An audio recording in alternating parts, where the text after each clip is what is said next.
Light हमें सब कुछ देखने में मदद करती है, स्टार्स से लेके गैलेक्सीज तक, हमारे घर से लेके सराउंडिंग्स तक, हमारे वर्क प्लेस से लेके हमारे आसपास के लोगों तक सब कुछ देखने में लाइट हमें हेल्प करती है।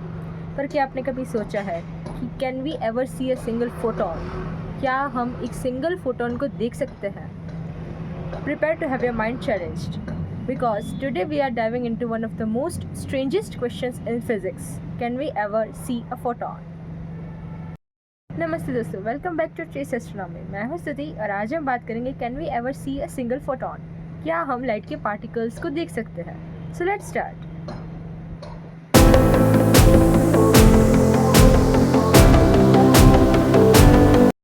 फोटोन सिर्फ लाइट का एक पार्टिकल नहीं है, it is the fundamental quantum of electromagnetic radiation. ये अगर हम सिंपल टर्म्स में देखें तो लाइट एनर्जी का स्मॉलेस्ट यूनिट है। फोटोन को हम नॉर्मल पार्टिकल्स की तरह नहीं देख सकते। ये सिर्फ पार्टिकल नेचर की तरह नहीं, वेव नेचर की तरह भी बिहेव करता है, जिसे अल्बर्ट आइंस्टाइन ने अपने Nobel prize winning work photoelectric effect में सबसे पहले समझाया था। फोटोन के पास न तो मास होता है ना इलेक्ट्रिक चार्ज होता है, और इसकी स्पीड ऑलमोस्ट 300 मिलियन मीटर्स पर सेकेंड होती है, यानी कि ये एक सेकेंड में हमारे अर्थ को 7 टाइम्स रिवॉल्व कर सकता है। 300 मिलियन मीटर्स पर सेकेंड से आप कुछ याद आया? 3 × 10⁸ मीटर पर सेकेंड, यानी कि लाइट की स्पीड।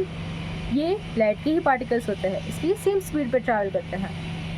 पर अगर फोटॉन्स हमारे आसपास हर जगह है तो हम सिर्फ एक फोटोन को देख क्यों नहीं सकते?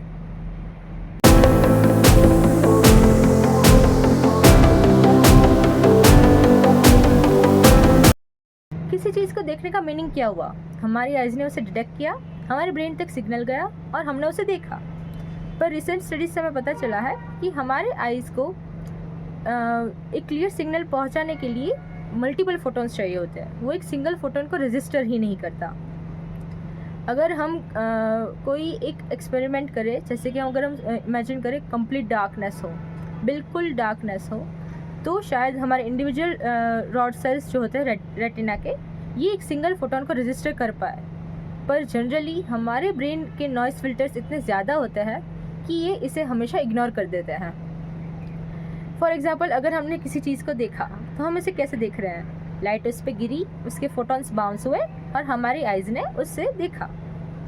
पर फोटॉन्स बाउंस हुए, उसके बाद आइज़ फोटॉन्स को डिटेक्ट करे उससे पहले फोटॉन्स एब्जॉर्ब हो जाते हैं और वैनिश हो जाते हैं, तो हम फोटॉन्स को कभी नहीं देख पाते। हम सिर्फ उसके पीछे की चीज़ जिससे वो बाउंस हुए थे उसे ही देख पाते हैं।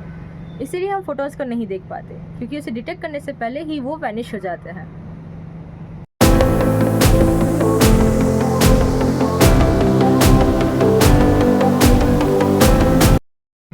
अगर हमारी आइज़ इतनी रिलायबल नहीं है तो क्या हम साइंस से उसे फोटॉन्स को डिटेक्ट कर सकते हैं?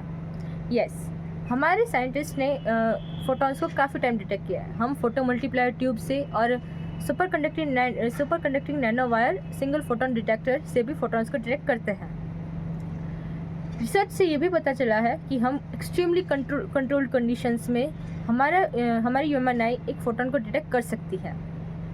पर हमारा परसेप्शन इतना रिलायबल नहीं है कि वो हमें ये कॉन्शियसली पता चले कि हमने डिटेक्ट किया।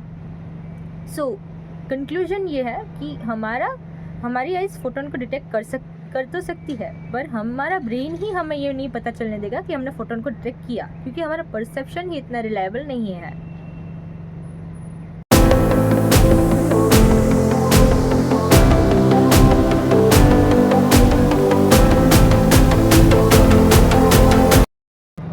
पे थिंग्स और ज़्यादा स्ट्रेंज हो जाती हैं। क्या फोटॉन्स एक इंडिविजुअल पार्टिकल की तरह एग्जिस्ट करते हैं जब तक हम उसे डिटेक्ट ना करें? क्वांटम मैकेनिक्स हमें कहती है कि ऑब्जर्व करने से पहले फोटॉन्स मल्टीपल स्टेट्स में एग्जिस्ट कर सकते हैं। यहीं पे हमारा famous double slit experiment demonstrate हुआ था। इससे हमें पता चला था कि फोटॉन्स का कोई फिक्स्ड पोजीशन या पाथ नहीं होता जब तक ये किसी चीज़ के साथ इंटरेक्ट ना करे, यानी कि फोटॉन्स तब तक क्लासिकल सेंस में एग्जिस्ट नहीं करते जब तक हम उसे फोर्स ना करें पार्टिकल या वेव नेचर की तरह वेव नेचर या पार्टिकल नेचर उसका डेमोन्स्ट्रेट करने के लिए या उस तरह से एग्जिस्ट करने के लिए। तो लाइट तो हर जगह है, yet photons are elusive. Next time अगर आप किसी लाइट को देखें तो आप याद रखिए कि आप फोटॉन्स का नहीं, उसके इफेक्ट को देख रहे हैं। मिलते हैं नए वीडियो में नए कंसेप्ट्स के साथ। Till then keep looking up and stay curious.